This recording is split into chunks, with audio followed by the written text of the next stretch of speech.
et des axes structurants qui concernent le quartier Flaubert avec vous, à travers un jeu qu'on a mis en place, d'avoir les grands thèmes ici des 3 ateliers qui seront présents là, et on va discuter des intentions qu'on pourrait avoir pour le quartier, et à la fin du travail de chaque groupe, on fera une séance de restitution où on viendra ici, chaque groupe présentera ses réflexions par rapport au thème, et on va essayer d'engager une discussion pour ensuite arriver un peu à mettre en place une charte et des fondamentaux par rapport au quartier.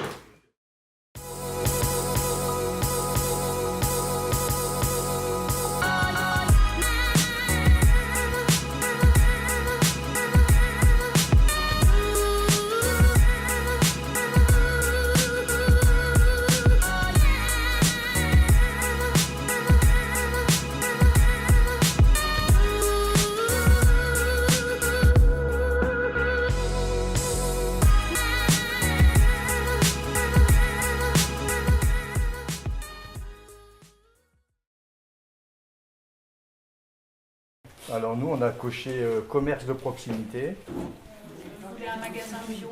Oui, c'est ici le magasin. On n'a pas du tout ça. Alors là, c'est un magasin bio. Nous, on est vraiment terre à terre. Alors, on veut aussi que notre quartier respire l'innovation, hein, bien sûr. Ça, je pense que on ne va pas construire des l'innovation, c'est voilà, transition. Un quartier donc, sur l'éducation, donc crèche, école, MJC. Oui, puis un bout de ville qui respecte notre mémoire de notre quartier, quoi. Hein. Alors ça, je sais pas, ça doit aller dans la transition, je pense aussi, non? Des aménagements mixtes. Peut-être que c'est dans l'espace public. Oui, il y a l'espace public et mobilité. Ouais, mais je pense que c'est pour mobilité. sur une autre conférence. Dans mobilité, moi je mettrais aussi le circuit court. Par exemple, emploi à domicile, créer des emplois pour que les gens qui habitent le quartier puissent travailler dans le quartier aussi, de manière à ce qu'on se déplace moins pour aller au boulot. Alors un éclairage public donc, calibré, sécuritaire et en même temps pas trop polluant. Alors veiller aux îlots de chaleur aussi. Donc bah, du coup des études architecturales valorisées par la communauté.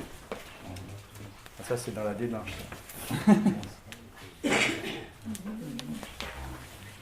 Des marchés avec un S, hein, parce que j'ai vu qu'il y en avait 2. Et des activités socio-culturelles et sportives.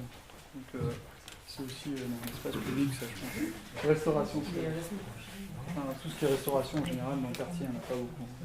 Ben voilà, moi je sais plus rien, je sais pas toi. Ben, on a fait le tour. Convivialité qui irait aussi avec les repères cafés, c'est-à-dire un rassemblement citoyen des gens du quartier pour recréer une vie sociale. Et ensuite, tout ce qui était commerce de proximité avec la notion de participation, avec l'idée de supermarché participatif. Il y avait la gestion des déchets, alors que ça du coup était avec les notions d'habitat groupé. J'avais les notions de terre pour les essais des grands paysages, j'imagine, les espaces publics ou la nature en ville. Donc ensuite il y a eu toute une réflexion un peu sur l'habitat. Et donc par rapport à la transition, il y avait la notion de s'inspirer de ce qui a été fait sur Terra Nostra. Et tout ce qui était matériaux biosourcés, qui était sain pour les futurs habitants, donc utilisation du bois et de la terre et de tous les matériaux sains qui vont avec. Donc voilà, matériaux biosourcés dans le transition. Et tout ce qui était aussi en lien avec l'habitat, comme une réflexion sur les toilettes sèches. Voilà. Donc ça c'est aussi en lien avec la transition par rapport à l'habitat. Et dans Produire ensemble, donc il y a eu, le monsieur là-bas il a parlé d'habitat participatif et de démarche participative.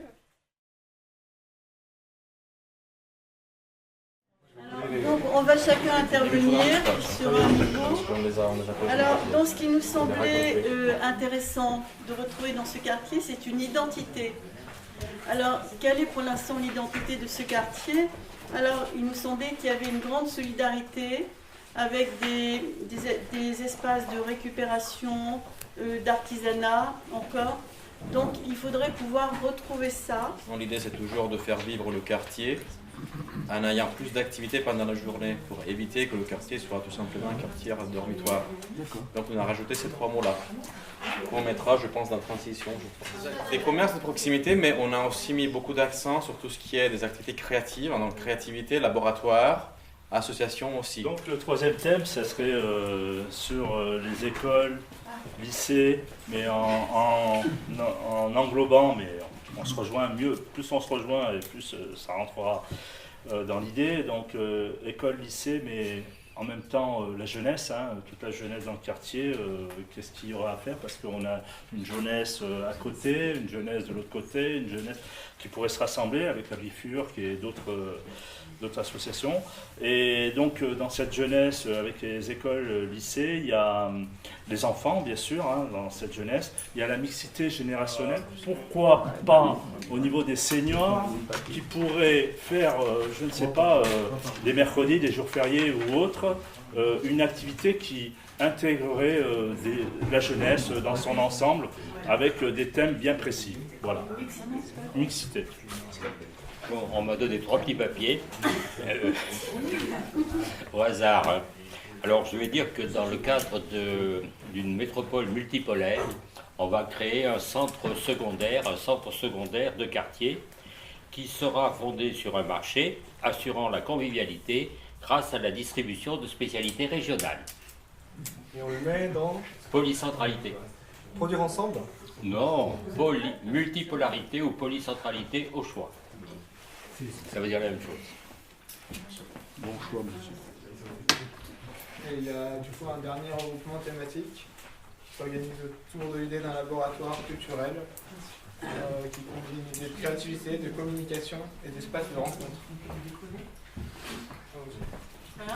Et le but, donc, vous l'avez bien compris, c'est aller vers une qualité de vie dans un environnement qui respectera les nouvelles normes d'économie de chaleur, qui innovera sur ce terrain-là